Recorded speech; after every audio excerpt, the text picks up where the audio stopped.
বন্ধুরা নমস্কার, আপনারা কেমন আছেন? আশা করি আপনারা ভালো আছেন। আপনার আশীর্বাদে আমি ভালো আছি। আমাদের গ্রামে শীতলী পূজা আবার বসন্তী পূজা বলে। আজকে সেই পূজাটা কি উপলক্ষে করে, এই পূজাটা কে আনলো, কত বছর ধরে এই পূজাটা করতেছে, এই সম্বন্ধে আপনাদের জানাবো আর পূজাটা আপনাদের দেখাবো। আপনারা আমার সাথে থাকেন। বন্ধুরা, এই পূজাটা আনছিল প্রমোদ চক্রবর্তী। এই পূজাটা করার উদ্দেশ্য হইল, অনেক আগেকার দিনে এই বসন্ত হইতো, গুটি বসন্ত বলে। এই বসন্ত রোগে মানুষ মারা যাইত। প্রতি বাড়িতেই এই বসন্ত রোগটা হইতো, তাকে বলে পক্স, মারা যাইত। কোনো উপায় এই জিনিসটা আর রোগটা কোনোভাবে দমন করা যায় না। পরে কি উপায় নাই, কি উপায় করব? পরে যাই হোক, ওই প্রমোদ চক্রবর্তী কি করলো, গেল ওই ধ্যানে বৈশা, পরে দেখলো এই শীতলী মা পূজা করতে হইব। এই বসন্তী পূজা এবং শীতলী পূজা দুইজনে দুই নাম বলে। তখন বললো, গ্রামের সবাই ডাকলো, ডেকে বললো যে এই পূজাটা করলে এই রোগের থেকে উদ্ধার পাওয়া যাইব। তখন সবাই মিলে গেল পালবাড়ি যাইয়া এই শীতলী মায়ের ঠাকুরটা বানাইয়া এই পূজাটা শুরু করলো। শুরু করার পর এখন আর এই সমস্যা। পূজা করার নিয়মটা হইলো আপনার এলো বাড়ির ধূপে করতে হইব, বাড়ির উপরে না। ওইখানে প্রসাদ, ওইখানে খেয়া, ওইখানে শেষ দিতে হইব ওই বাড়ির ধূপেই। আর এই পূজাটা এই আমাদের গ্রামের এই 5 জনেই করে। পরে এই পূজাটা হইলো প্রায় 60 বছর হয়েছে এই পূজাটা করতেছে। এই পূজা করার পরে আর কোনো মানুষের এরকম গুটি বসন্ত উঠে নাই, জল বসন্ত বলে, এবং কেউ হলো এই পক্স বলে। এক একজন এক এক নাম বলে। আগেকার দিনে তো অনেক ছিল, উঠলে মারাই যাইতো, প্রায় ঘরে ঘরে মানুষ মারা যাইতো। এই ভয়ে মানুষ যাইতো না। মানে এই পূজা করার পরের থেকে আর কোনো এই আমাদের গ্রামে কোনো মানুষ মারাও জানে, আর এরকম কোনো ধরনেরই উঠে নেই। এই পূজা থেকে আমরা মুক্তি পাইছি। আপনারা আমার সাথে থাকেন, আপনাকে দেখাবো পূজাটা। এই পূজা মনে হয় শুরু হয়ে গেছে।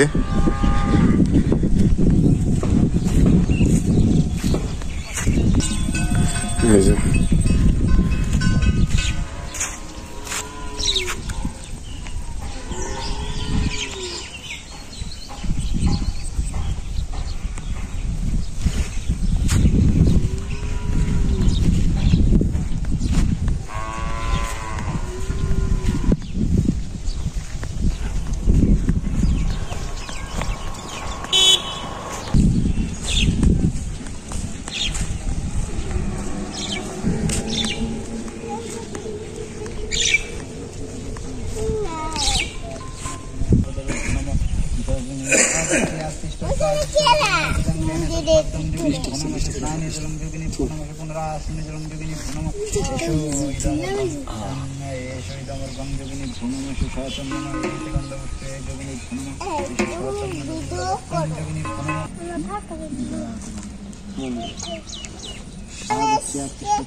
আপনাদের দেখানো সম্ভব না, কাপড় দিয়ে ঢাকা থাকে তো, আপনাদের দেখাইলাম। পরবর্তী যজ্ঞটা দেখামু।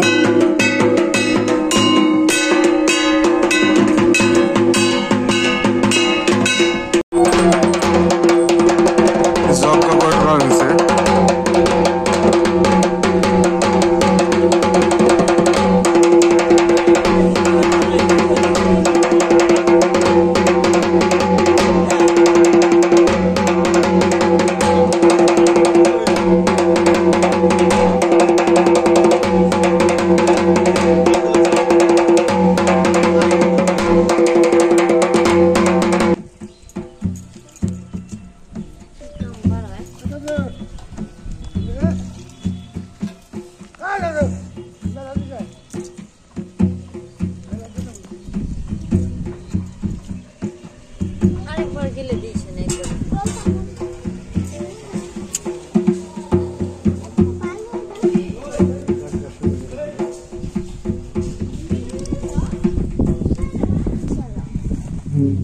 বাড়ি চলে যাবে এখন, পূজা শেষ।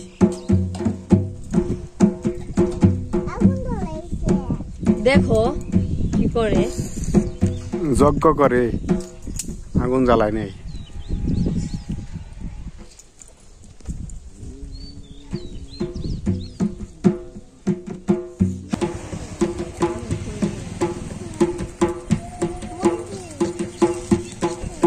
এইখানে সবাই আমার মন্দিরে যাবো।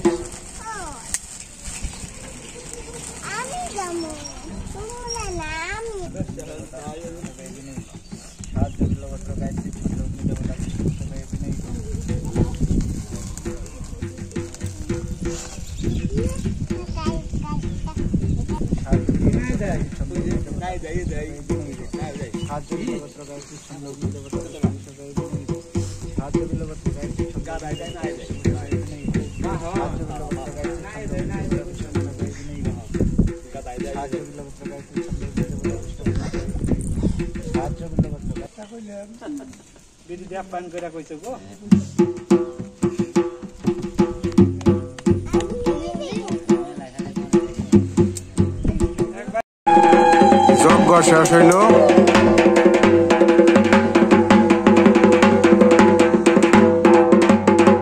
যজ্ঞ শেষ, নিল অঞ্জলি দিবেন নিগল বইছে।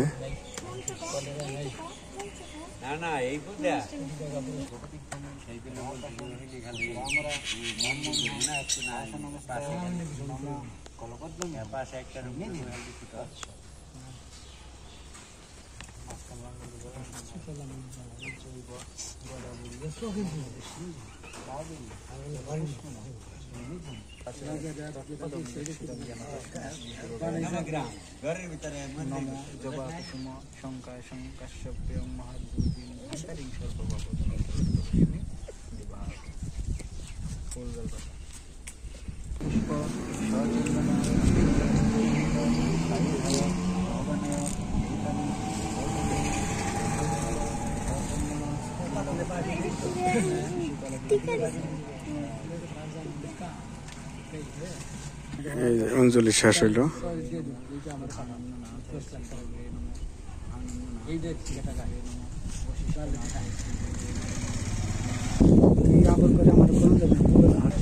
অঞ্জলি শেষ হইল, পূজা শেষ হয়ে গেল, অঞ্জলিও শেষ হইল। এখন আর কি প্রসাদ বিতরণ করবো। মানে যে অঞ্জলি দিলে দেখো প্রণামী দেয়, প্রণামী দিতেছে। ঠাকুর বিসর্জন দিতেছে।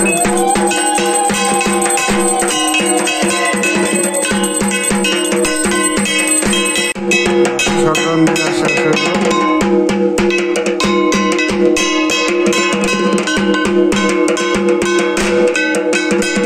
প্রসাদ নিবেন কেমন? এই যে প্রসাদ খেয়ে নিয়েছে সবাই।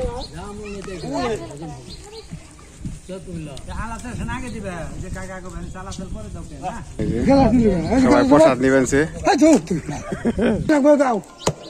এই যে সবাই প্রসাদ খাইতেছে। আল্লাহ সেল করলে তিনি ভরে দিছেন না দিদি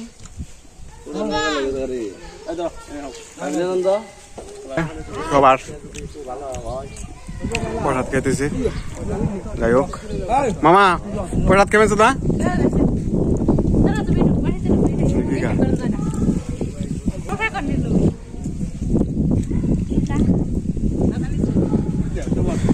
বন্ধুরা আজকে এই পর্যন্তই আপনারা সুস্থ থাকবেন ভালো থাকবেন পরবর্তী ভিডিও আবার নিয়ে আসবো আপনাদের সামনে